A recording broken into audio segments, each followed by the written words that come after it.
Hello, my name is Simon and welcome to AFC Bournemouth Analysis. Here's my take on our 2-1 defeat to Everton.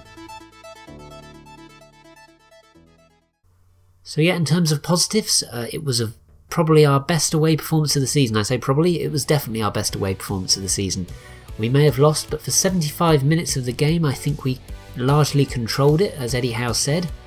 I think the return of Stanislas gave us a lot more control and creativity on one of the wings. Ibe had a mixed display, but I think most of the team worked reasonably well. King grew into the game and had a great 20-minute spell at the beginning of the second half where he scored, looked a general menace and just caused a lot of problems to Everton's back line. So yeah, we played quite well for 75 minutes.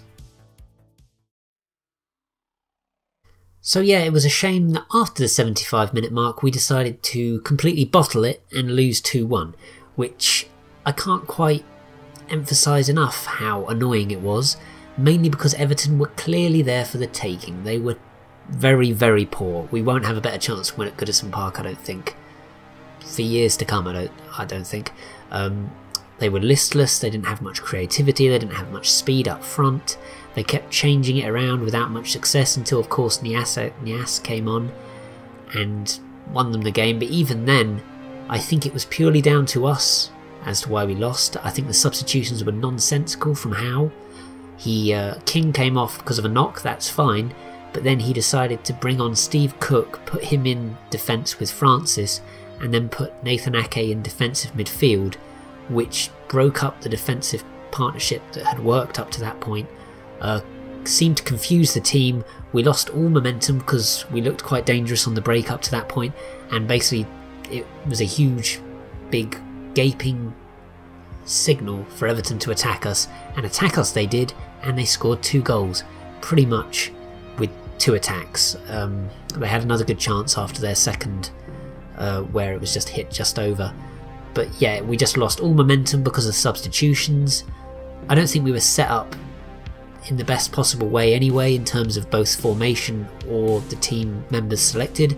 I would have much preferred us to go 4-5-1 with King on his own up top. I think he looks far better as the main man up front. I think Defoe doesn't add enough. If we're going to play 2 up front, I don't think he contributes enough. I think we need to play 5 across midfield, because even though Sermon played well, Gosling just doesn't look up for it for playing in a 2.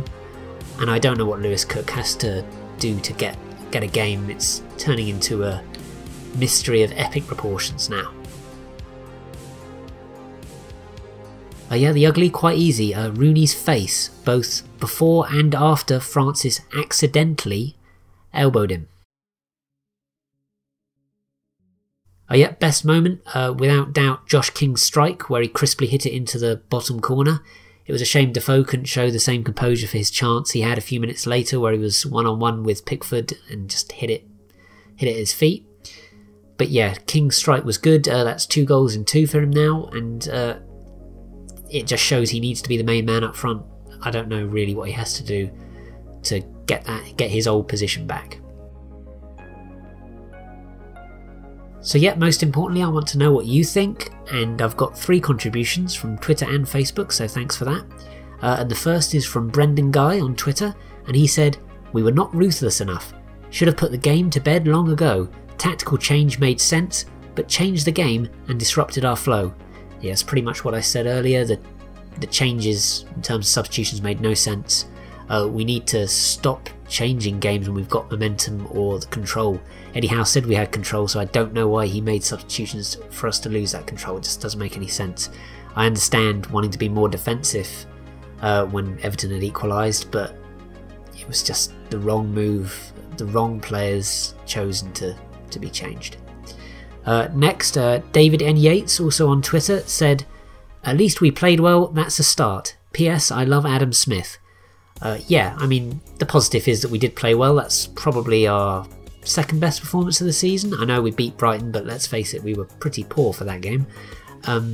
So yeah, I think after the Man City game, it's probably our best performance. I think an element of that is how poor Everton were, but even with that said, I think with that type of performance, we will start picking up points sooner rather than later. We just need to start playing the better players we have on the bench, and we need to play a more logical setup, and I think we'll be fine. And finally, Tom Palmer on Facebook said, Eddie Howe's subs went wrong today, unsettled the back line for no reason. If King is injured, why not bring Lewis Cook on and leave the back line that were up to speed with the game? Yeah, that's pretty much what Brendan Guy said. I think everybody could see it, the subs just changed the game. And again, Lewis Cook, why isn't he playing? It's a true mystery. No journalists seem to be asking Eddie Howe these questions, and it's quite frustrating to hear Chris Temple in his solo interviews not asking Eddie Howe about these questions. I know Eddie, or all managers, get rather annoyed when they get their decisions questioned by journalists and pundits, but really, I mean, I don't know what Lewis Cook has to do to play. It's bizarre, truly bizarre. So yeah, that's all contributions. I'm not going to be doing a preview for the Leicester game this week, but I will be doing a review of it. But my very short preview is, I think we have to win that game. It's another must-win home game, especially with the October we have coming up. Stoke away, Spurs away, Chelsea at home. Not going to get many points out of those. And Leicester obviously are a decent outfit. I know they've had a poor start, but I think a lot of that has to do with the fixtures they've had. But even so, I think it's a must-win game. Hopefully Eddie Howe gets us set up in the right way, and we can get some points that I think our performance against Everton definitely deserved. So hopefully we can bring the performance into it and actually finish the job and not completely bottle it. So yeah, that's all for this video, but if you want to contribute to future episodes in the Have Your Say section, please do follow the channel on Twitter and on Facebook. Links are below here. You can also email me at afcbanalysis@gmail.com. And please do subscribe to this channel to know exactly when new videos hit. Like this video, it helps get it out there. I know there's not been many views for these videos so far, but liking it, subscribing and commenting really helps raise awareness of it amongst other AFC Bournemouth supporters. So yeah, thanks again so much for watching, and up the cherries in all departments.